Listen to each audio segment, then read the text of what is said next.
Vivemos uma onda de ataques ao movimento pentecostal e a fé de muitos tem se esfriado.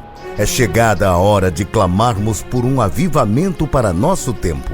A promessa é para vós e vossos filhos, uma campanha nacional pela busca do batismo com o Espírito Santo e dos dons espirituais. Acesse campanhaapromessa.com.br, uma realização CGADB e CPAD.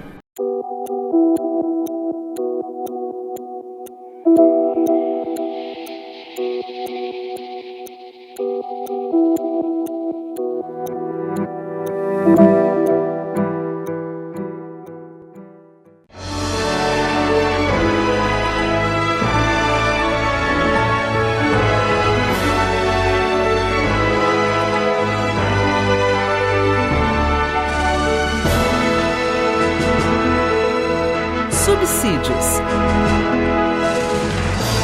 Lições Bíblicas. Jovens. Lição 3. Divisões na Igreja. A paz do Senhor. Eu sou o pastor Natalino das Neves, pastor auxiliar no templo sede da Assembleia de Deus em Curitiba, comentarista das Lições Bíblicas de Jovens da CPAD, doutor em Teologia. Eu sou autor dos comentários das Lições Bíblicas de Jovens deste trimestre, o segundo trimestre de 2021, com o tema O Cuidado de Deus com o Corpo de Cristo. Lições da Carta aos Coríntios para a Igreja dos nossos dias. Nós iremos estudar hoje a lição de número 3. Vamos falar sobre as dissensões e seus prejuízos para a Igreja, estudando o verso 10 e o verso 11, o partidarismo na Igreja, com base no verso 12, e as divisões e seus perigos, com base no verso 13 ao 17. O texto do dia diz o seguinte: Está Cristo dividido? Foi Paulo crucificado por vós? Ou foste vós batizado em nome de Paulo? 1 Coríntios 1 e 13. A síntese da lição diz o seguinte: as divisões e partidarismo demonstram a imaturidade espiritual dos membros da igreja de Corinto. Leitura bíblica em classe se encontra em 1 Coríntios, capítulo 1, do verso 10 ao 17. Rogo-vos, porém, irmãos, pelo nome de nosso Senhor Jesus Cristo, que digais todos uma mesma coisa, e que não haja entre vós dissensões, antes, sejais unidos, em um mesmo sentido e um mesmo parecer. Porque a respeito de vós, irmãos meus, me foi comunicado pelos da família de Chloe, que há contenda entre vós. Quero dizer, com isso, que cada um de vós diz: eu sou de Paulo, e eu de Apolo, e eu de Cefas, e eu de Cristo. Está Cristo dividido? Foi Paulo crucificado por vós? Ou foste vós batizado em nome de Paulo? Dou graças a Deus porque a nenhum de vós batizei, senão a Crispo e a Gaio, para que ninguém diga que foste batizado em meu nome. E eu batizei também a família de Estéfanas. Além desse, não sei se batizei algum outro. Porque Cristo enviou-me não para batizar, mas para evangelizar, não em sabedoria de palavras, para que a cruz de Cristo se não faça vã. No versículo de número 10, do primeiro capítulo da Carta aos Coríntios, nós vamos ver que o apóstolo Paulo apresenta aquilo que mais o preocupava. É o assunto que estava tomando a sua atenção naquele momento, no momento da escrita, entre 55 e 56, as divisões nas igrejas. Nesta lição, nós vamos ver que o apóstolo Paulo pontua quais eram os prejuízos que as divisões traziam para a igreja. E vamos ver também que ele aponta aqui alguns grupos rivais, identificando-os nominalmente, aqueles grupos que estavam causando dissensões na igreja de Corinto. Paulo também vai advertir sobre o perigo de substituir os méritos da cruz pelo orgulho, arrogância, em busca do atendimento dos desejos pessoais. Esses são os principais tópicos, temas que nós vamos trabalhar nessa lição de número 3. Tópico 1. As dissensões e seus prejuízos para a igreja, baseado no primeiro capítulo, verso 10 e verso 11. Uma exortação para não causar dissensões. O apóstolo Paulo, geralmente ele começava uma exortação com o intuito de trazer um aconselhamento pastoral. O apóstolo Paulo foi o fundador daquela igreja. Ele conhecia aquela comunidade, os membros daquela comunidade. Se preocupava com a vida espiritual, em especial com a salvação dos membros daquela igreja. Certamente, sendo fundador, o apóstolo Paulo os amava muito. E isso fica bem claro na forma em que ele escreve para os seus discípulos, conforme nós vemos na lição anterior, na lição de número 2. As dissensões estavam trazendo prejuízos sérios para a comunidade de Corinto. Algo precisava ser feito. E o apóstolo Paulo não poderia ser conivente com aquela situação. Não poderia fazer vistas grossas, mas pelo contrário, teria que tomar uma ação, uma atitude. Uma ação que provavelmente não iria agradar os seus destinatários, mas tinha que ser feito. Interessante ressaltar que o apóstolo Paulo, ele toma uma atitude humilde. Ele inicia o texto dizendo, rogo-vos. Uma palavra humilde. Ele não toma uma atitude autoritária, pelo contrário. Ele inicia com essa palavra, como dizendo, por favor, pelo amor de Deus, numa linguagem bem popular. Porque ele está ali chamando a atenção dos seus ouvintes, porque o que ele ia falar era muito importante e poderia impactar na salvação dos seus destinatários. Como costume, o apóstolo Paulo os chama de irmãos. É uma saudação fraternal, uma forma de abordagem fraternal, demonstrando que eles eram famílias e deveriam tratar os seus assuntos entre eles, de forma que todos fossem beneficiados. E ele também, ele evoca a autoridade do nome de Jesus, pois ele fala que em nome do nosso Senhor e Salvador Jesus Cristo. Ele chama essa autoridade do nome de Jesus para demonstrar a seriedade do assunto que ele ia tratar. E também qual era o âmbito, do ambiente desse assunto que ele estava tratando. Era algo muito sério. E que Deus também tinha interesse de que isso fosse resolvido. Por isso, ele evoca o nome, a autoridade do nome de Jesus. As dissensões prejudicavam a unidade da igreja. O modelo de vida que era propagado, ensinado pelo apóstolo Paulo, era o modelo de vida das primeiras comunidades, como nós vemos no livro de Atos, em que eles viviam em união, em comunidade, trabalhando em prol do bem comum. Eles tinham um modelo, o modelo diaconal de Jesus. Eles se preocupavam em entender, em aprender aos pés dos apóstolos. Eles eram unidos na oração, no partir do pão, na comunhão, na fraternidade. E esse era o modelo que o apóstolo Paulo também estava implementando ali na comunidade de Corinto, que ele trouxe quando ele fundou aquela igreja. Era referência. Mas a referência daquela cidade não era esse modelo. Era o modelo do Império Greco-Romano. O império que impunha pela força a dominação e o poder. O império que privilegiava algumas pessoas mais influentes, em especial uma minoria da elite e alguns livres. E a grande maioria, os escravos, os trabalhadores, eram marginalizados naquela sociedade. Na igreja, o apóstolo Paulo estava tentando implementar, orientando-os para que vivessem um modelo de vida que estava sendo implementado nas igrejas cristãs iniciais, que era algo que Jesus havia ensinado. 3. Paulo identifica a fonte de suas informações. O apóstolo Paulo, ele não introduz o assunto, o problema existente naquela comunidade, sem identificar a fonte. Ele identifica, ele diz que ele recebeu informações da casa de Cloe. Esse é um assunto, como eu coloco na lição, e em especial no livro, que as pessoas muitas vezes não gostam de fazer, não gostam de tratar dessa maneira. Ou seja, o apóstolo Paulo ele expõe o problema que estava acontecendo e de quem recebeu a informação. Geralmente as pessoas, eles querem trazer informações, muitas vezes não querem ser identificadas. Quer dizer, você não quer o problema para mim. Ele não está preocupado em resolver o problema. Ele não quer trazer problema para ele ou para ela. E outras oportunidades são pessoas mal intencionadas. Pessoas que trazem informações que nem sempre são verdades e não querem ser questionadas. Então traz essa informação e pede para não ser identificada, porque se tiver algum problema, então ela não vai precisar provar, e se tiver que provar, vão verificar que não é uma verdade. Então, aqui nós vemos a seriedade com que o apóstolo Paulo trata o assunto. Ele traz o problema e também identifica a fonte. As pessoas muitas vezes não querem ser identificadas para ser omissas, e outros não falam e acabam sendo omissas. Por quê?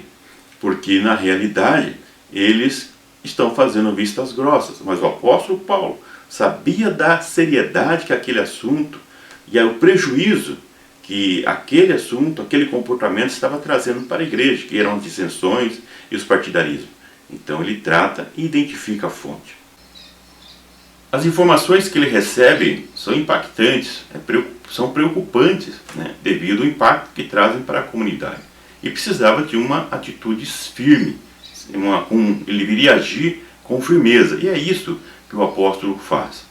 Eu destaco na revista que existe uma grande diferença das pessoas que querem trazer informações por inveja, por arrogância ou por outros interesses, das pessoas que realmente querem resolver. Então nós temos que ter essa seriedade, nós temos que ver essa convicção na nossa vida, no nosso chamado, e tratar as coisas como devem ser tratadas, de maneira direta, honesta e transparente. A igreja também deve ser assim. Tópico 2. O partidarismo na igreja. Subtópico 1. O tratamento inadequado acerca das diferenças de opiniões. Alguns membros daquela comunidade, eles estavam desconsiderando o fato de que Cristo deve ser o centro das informações, o centro das atenções. Cristo é o Senhor da igreja. Mas eles estavam olhando para si mesmos, estavam buscando oportunidades, porque o cristianismo era uma novidade naquela cidade.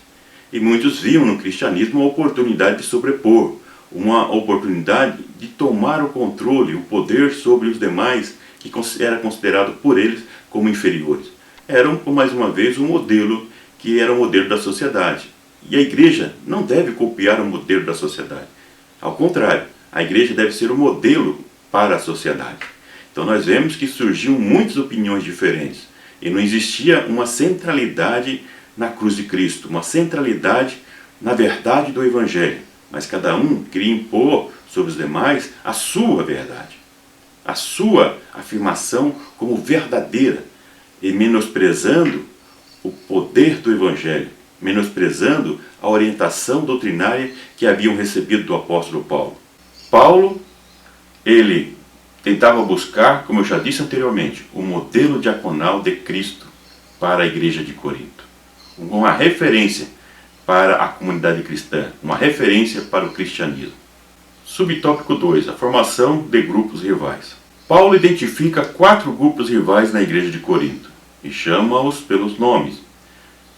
O grupo de Paulo, o grupo de Apolo, o grupo de Cefas ou Pedro, que Cefas era o nome judaico de Pedro, e o grupo de Jesus. As pessoas que faziam parte desses grupos se identificavam com o nome desses líderes. Muitos se vangloriavam por ter sido batizados por esses líderes, outros por ter sido evangelizados e convertidos por meio da mensagem daqueles líderes. Eles se identificavam, isso não era o problema, mas o problema é que eles usavam isso como uma forma de vangloriar-se diante dos demais. Ou seja, identificar com um grupo que eles achavam superiores. Ou seja, eles se identificavam com um grupo que achava que era o superior aos demais, fazendo comparações. A cultura daquela cidade era a cultura grega, que influenciava muito ainda, como influenciou todo o Império Romano. Existia o mito do herói, o culto a personalidades. E era uma prática comum para eles fazerem isso. Mas não era um modelo para a igreja. E isso que nós vemos que muitas vezes se repete nas nossas igrejas nos nossos dias.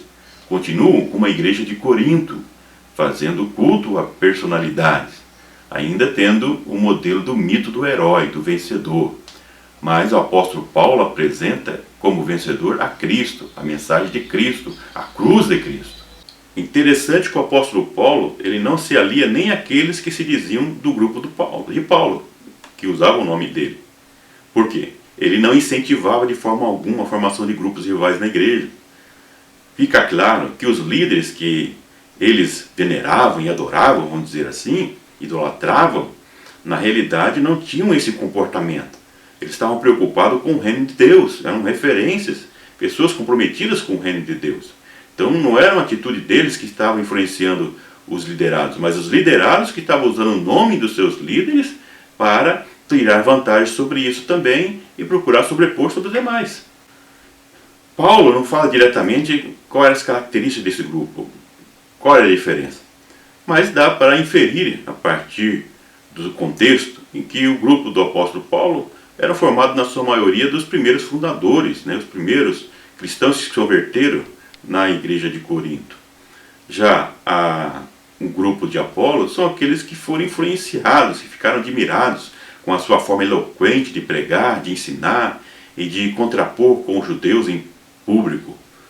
Isso nós vamos estudar um pouco mais uma lição específica. Mas eram pessoas que admiravam a forma de Apolo e também a sua ligação com a cultura grega. Então, em especial, a maioria deveria ser de cultura grega. Já o grupo de Cefas ou de Pedro, provavelmente a grande maioria, era de origem judaica, ou seja, pessoas que eram da sinagoga, que haviam se convertido e que agora estavam formando grupinhos separados também. O quarto grupo, o chamado grupo de Cristo, provavelmente seja daqueles que se achavam superiores aos demais.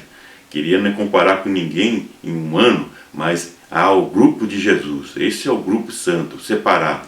Esses provavelmente são aqueles que se diziam ser santos demais, melhor que os outros, e fiscalizavam os demais membros da igreja. Então são grupos que se formaram naquela época e que muitas vezes se identificam com grupos que se formam hoje na igreja. É o momento de nós refletirmos sobre isso também. A preferência, a identificação com o pregador, com o líder, não é problema. O problema é quando a pessoa usa isso para sobrepor sobre os demais. Então, quem que não tem uma preferência por ouvir uma pregação, um ensino? Isso é normal.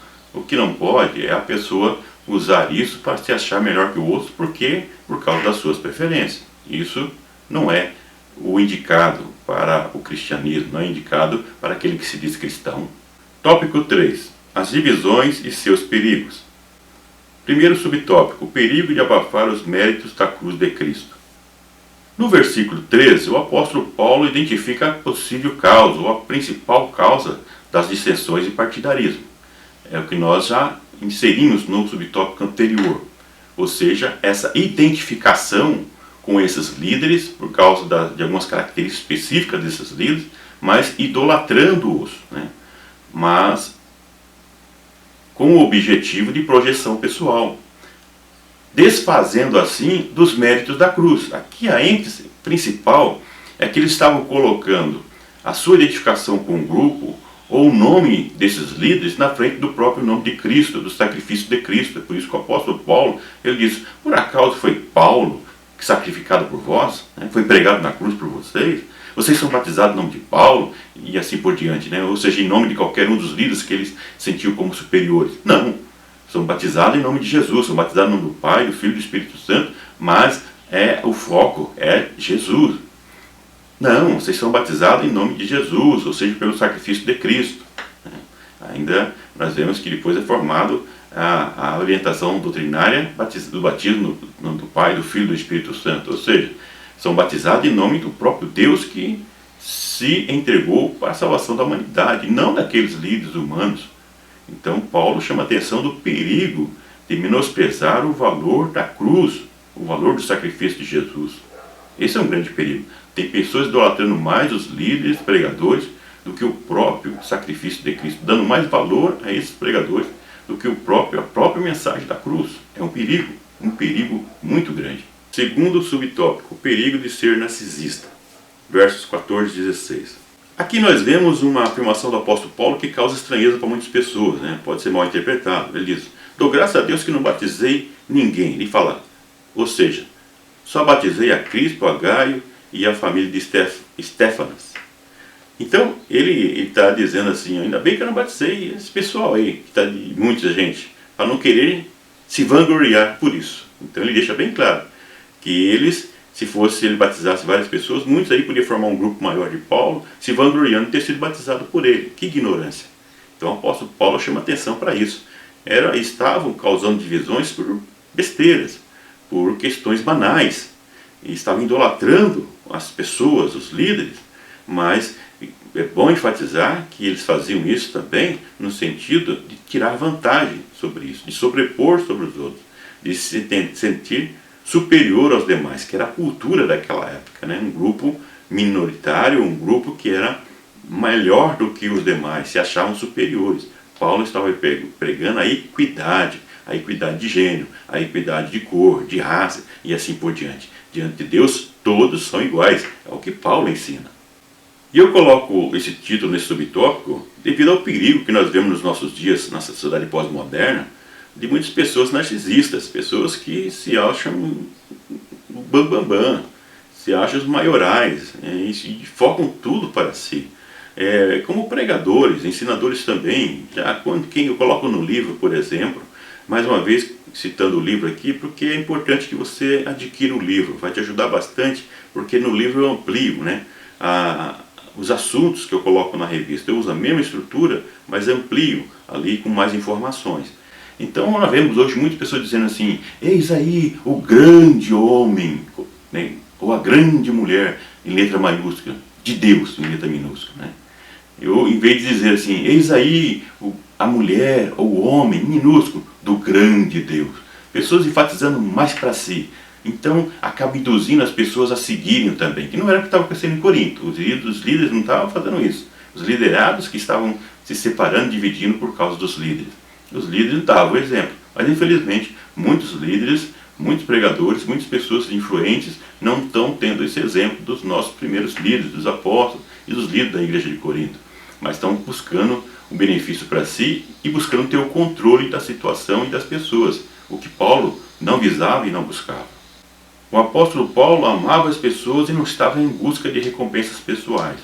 Ele buscava o bem comum, ele buscava o que era melhor para o reino de Deus e não para si.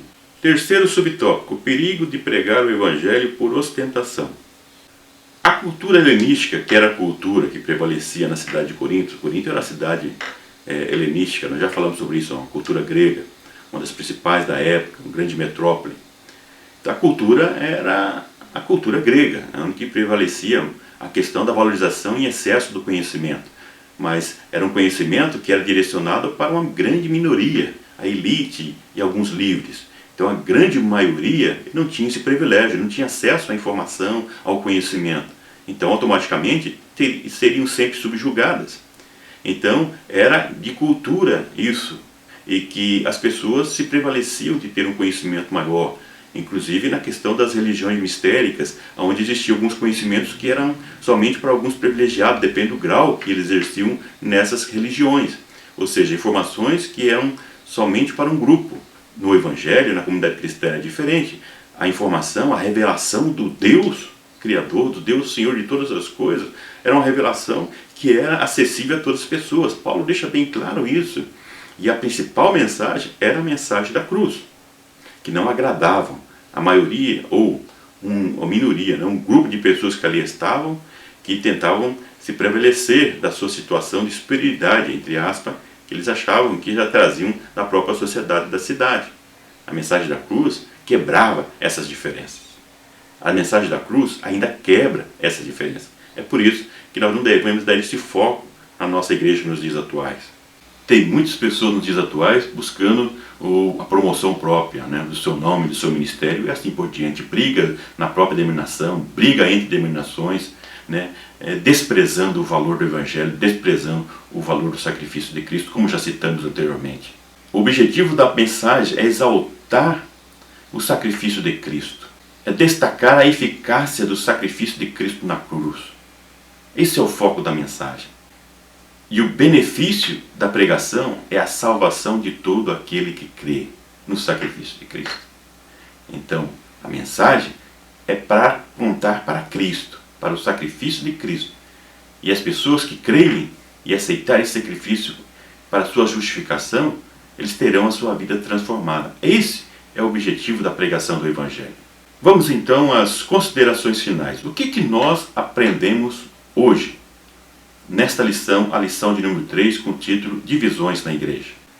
Nós aprendemos, em primeiro lugar, que as dissensões, as divisões na igreja estavam trazendo um grande prejuízo para a igreja e tirando o foco principal, pois o foco principal era a pregação do Evangelho, a salvação de almas e uma vida de equidade entre a comunidade e exemplo para a sociedade em que eles estavam vivendo. Nós vimos também, no segundo tópico, que algumas pessoas estavam formando grupos, os grupos rivais, se identificando com alguns líderes, como Paulo, como Apolo, Pedro e até o nome de Jesus, usando até o próprio nome de Jesus, para causar dissensões, criando grupos partidários, grupos rivais. E estavam com isso desprezando, desvalorizando o sacrifício de Cristo.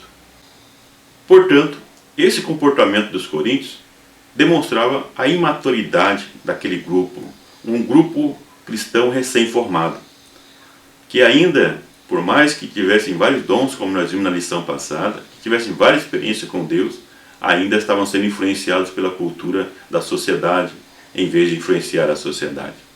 Que nós possamos aprender bastante com essa lição. Não focar em nós mesmos, não focar em líderes que muitas vezes não estão comprometidos com a obra de Deus, mas focarmos no sacrifício de Cristo, nos preocuparmos com a salvação de nossas almas e com a contribuição que nós podemos dar para o reino de Deus na pregação do Evangelho e ser um testemunho desse Evangelho a partir das nossas vidas, do exemplo de nossas vidas. Muito obrigado pela sua atenção e até a próxima aula. Que Deus continue abençoando você e a sua família. CPAD, a editora da Escola Dominical.